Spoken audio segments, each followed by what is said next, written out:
Hello, welcome to part 2 of this week's week 2's lecture on quantitative methodology.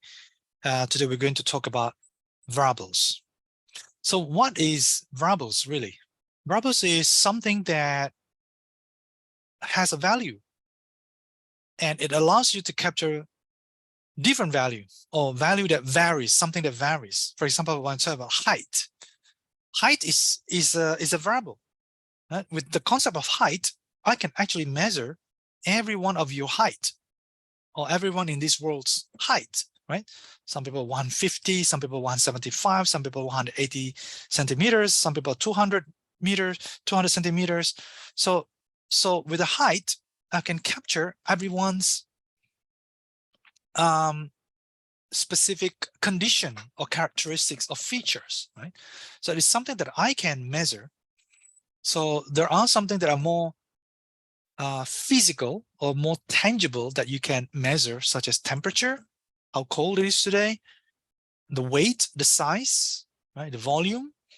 And there are also something that are they're softer, like you measure people's perception towards artificial intelligence, people's satisfaction towards the company that they work for, people's performance, their own performance or their company's performance. These are more soft measures, or even intelligence is still soft. It's not 100% hard because you're not dealing with a particular object that doesn't change. And there are basically two types of variables that we have mentioned early on. And in the previous week's lecture, we talked about dependent variable. We call it dependent variable because this variable depend on something else to make it there. For example, you talk about work performance, right? Work performance, it in itself is a variable. And you can measure work performance. You can ask people in the survey, how well do you do your task? How well? What grade do you get from your work evaluation or annual performance evaluation?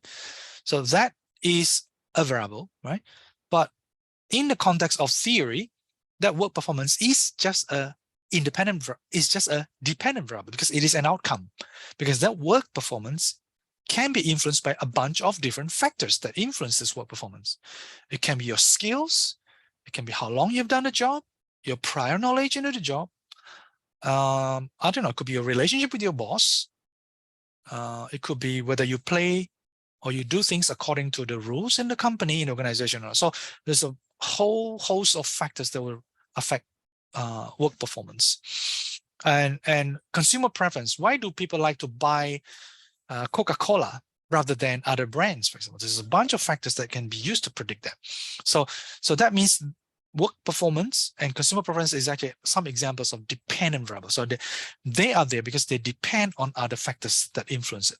And the opposite of that is called the independent factor. So if you have a bunch of factors that predict work performance, that predict job satisfaction, that predict consumer preference, so this bunch of factors is called the independent variable. So they're supposed to influence a certain outcome. They are supposed to influence an outcome variable or dependent variable.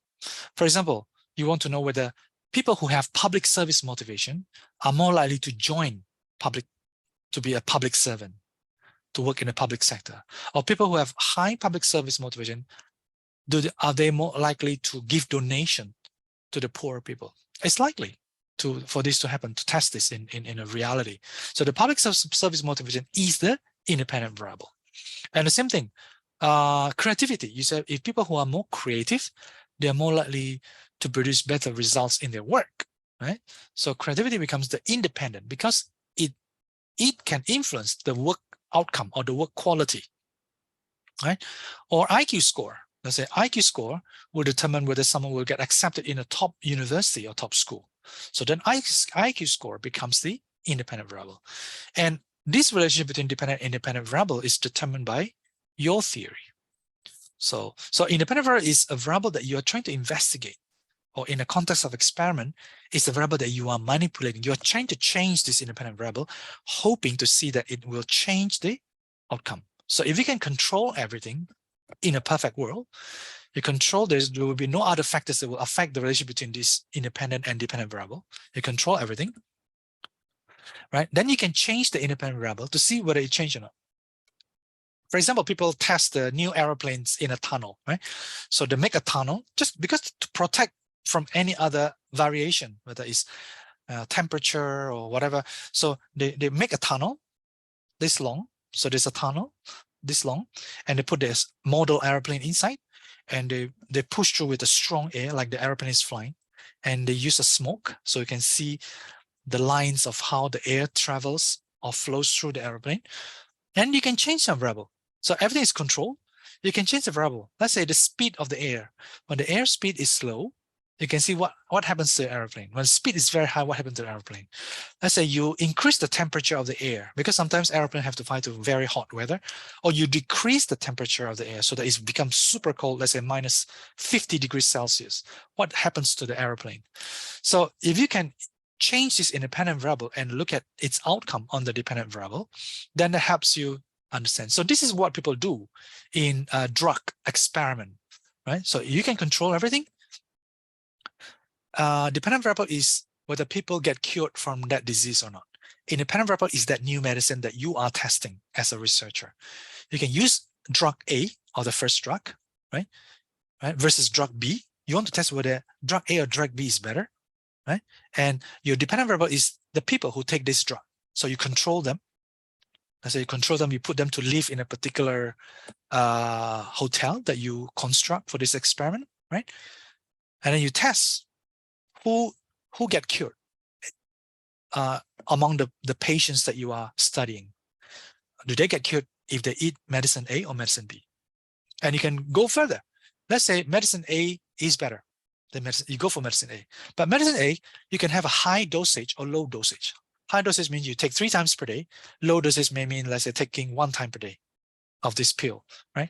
So and then you look at the outcome of varying this independent variable on the outcome that you want to measure, whether people get cured or not cured. This is 0 and 1. You can also have it in a different way to say whether they're cured 100% or cured 0%, or they cured 90% or 10% or 75% or 40%. So even the dependent variable can vary.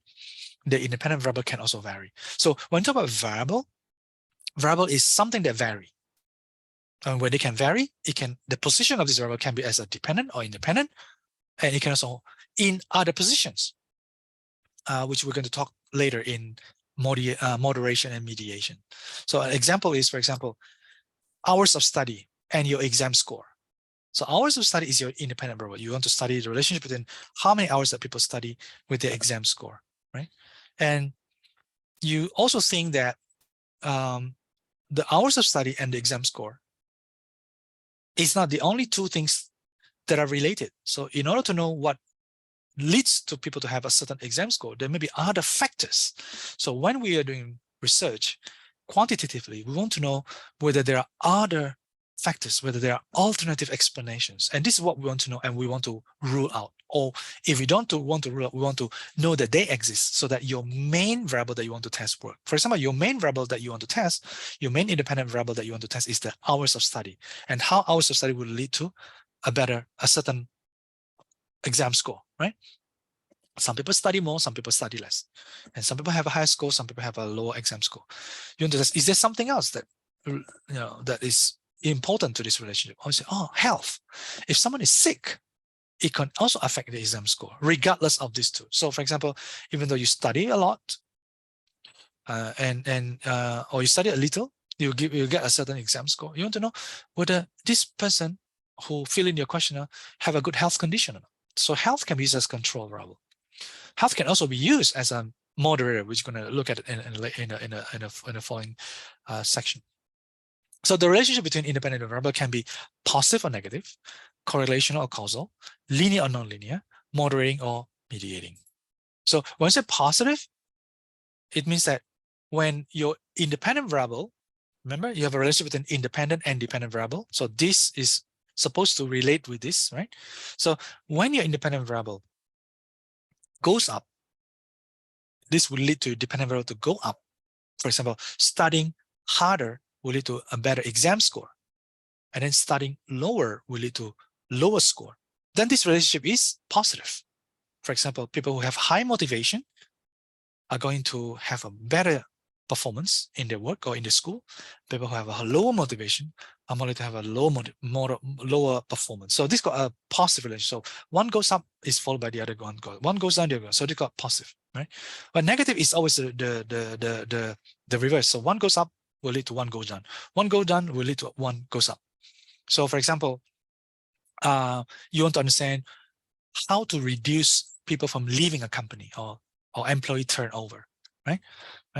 So if you give people higher salary or higher compensation, definitely the turnover will be lower, assuming the other factors is the same, right? Well, you can increase people's compensation, but you torture your employees. You give them to work 24 hours a day, and then of course they will still leave, right? Leave the company. But if everything is constant, you increase the compensation, right? You expect, or it will likely that the employee turnover will go down. So compensation goes up will lead to employee turnover to go down. Or you want to really know whether changing a compensation will lead to employee turnover to change or not. Yes. So you have everyone in the company, you reduce everyone's salary by 50% and see whether your employee will leave your company or not. Of course, more likely will leave. So the relationship between compensation and turnover is negative. So if this goes up, compensation goes up, employee turnover go down, or compensation go down, employee turnover will also go up. So this is called the negative relationship. So variables can have positive or negative relationship. Now, the next part is to know if your variables have a causal relationship or correlational relationship. This is a very important factor to look at. When you look at causal or correlational, there are a number of factors. But before we get there, let's have a quick look. Let's say we have two theories. Your theory is, you talk about happiness. Someone tell you, or you come up with this idea that happiness depends on education. So you think that education causes people to be happy. Let's say this is your theory. And then your friend come to you and say, the relationship between education and happiness is not that simple. There may be some other variables that play a role. And this is always a good way, because when you are becoming a theorist or you are using statistical analysis, it's good to always think, if there are other variables that are important, did we miss it? Have we included? If we have included, do we include the right one or not? Do we measure in the right way or not? So in theory 2, your friend said, oh, it depends on another factor.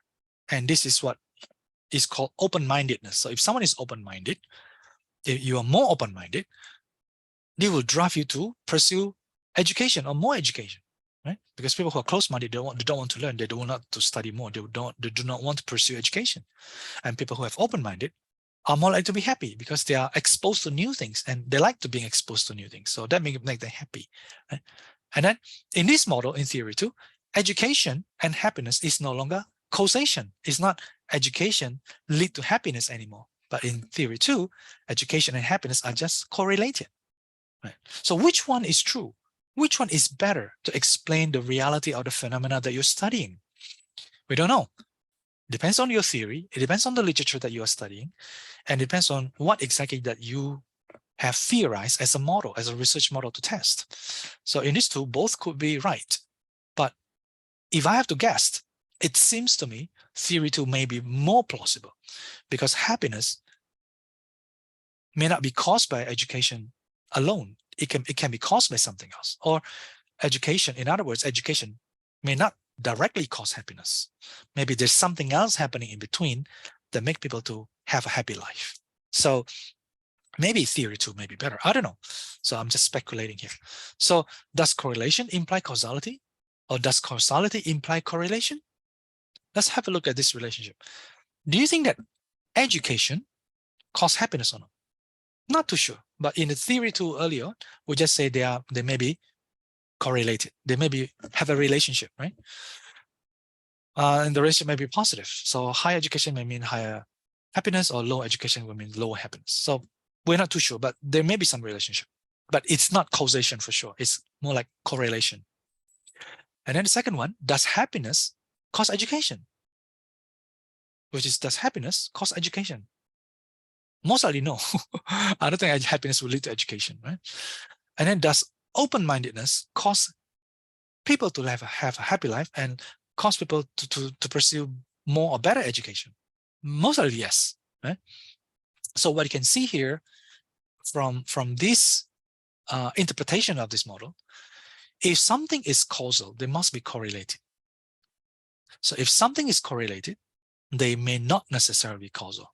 For example, education and happiness, right? They may be correlated, but they may not necessarily be a causal relationship.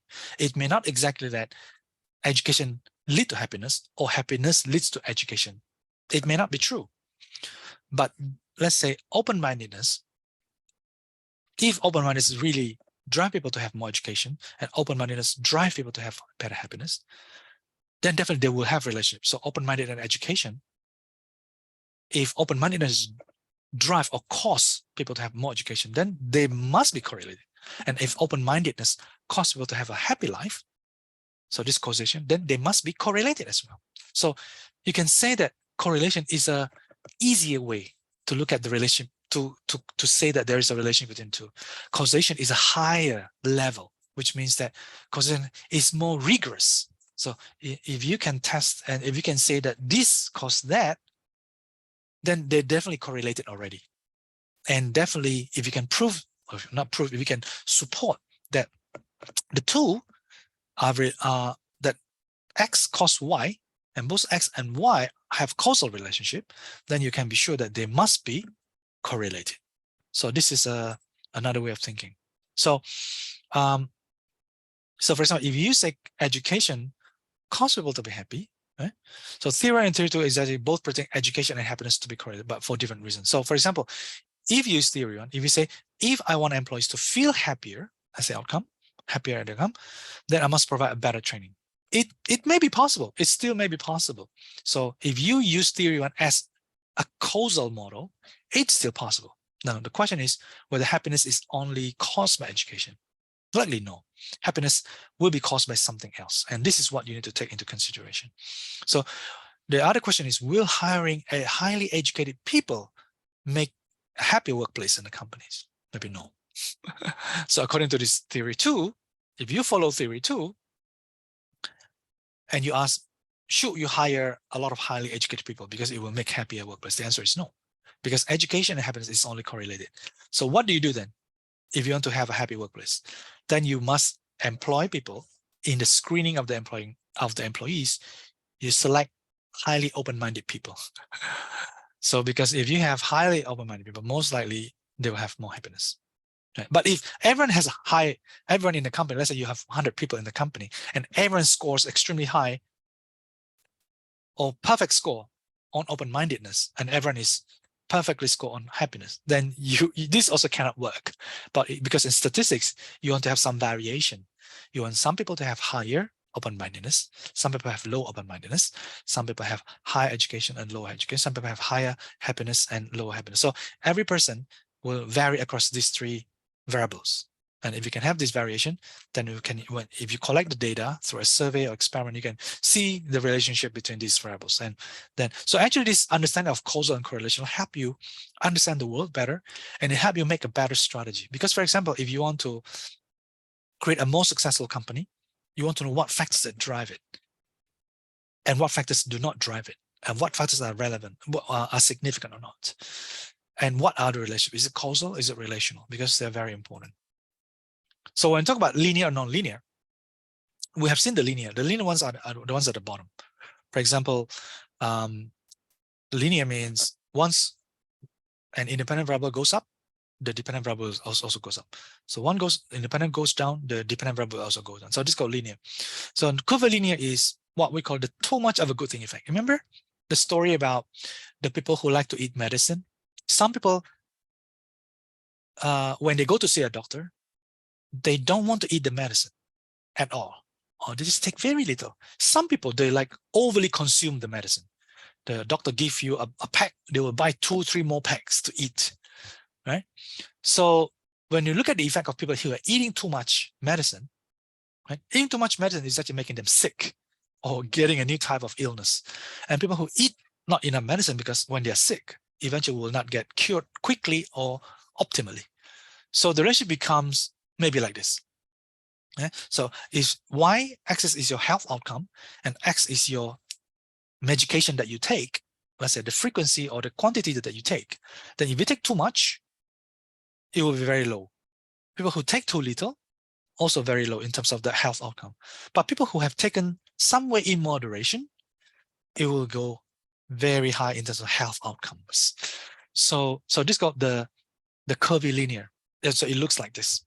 For example, this is an example of people's intention to leave their job from 0 to negative, let's say -5. 0 means they have no intention. -3 is very eager to leave, right?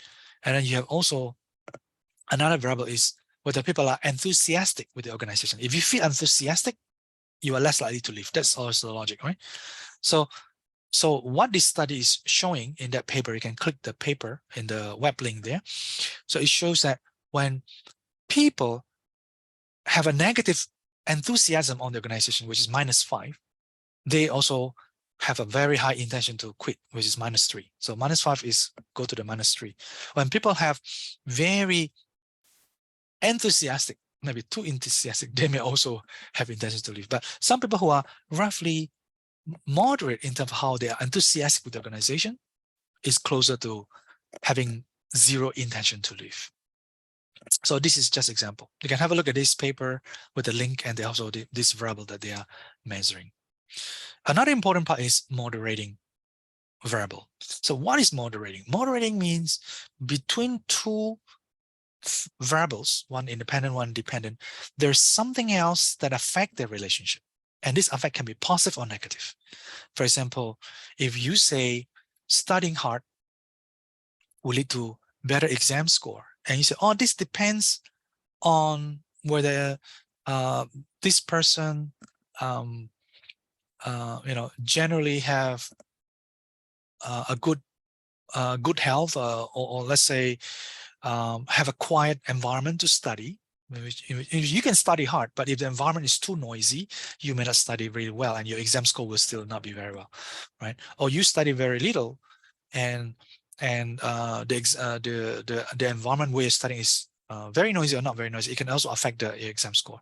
So the relationship between the two variables can depend on another variable, which is what we call moderator, and the moderator can be positive or negative. Positive means the presence of this moderator will strengthen the relationship between this independent and dependent variable. Negative moderator means, or moderating effect means, the relationship between these two will be weakened with the presence of another variable in between.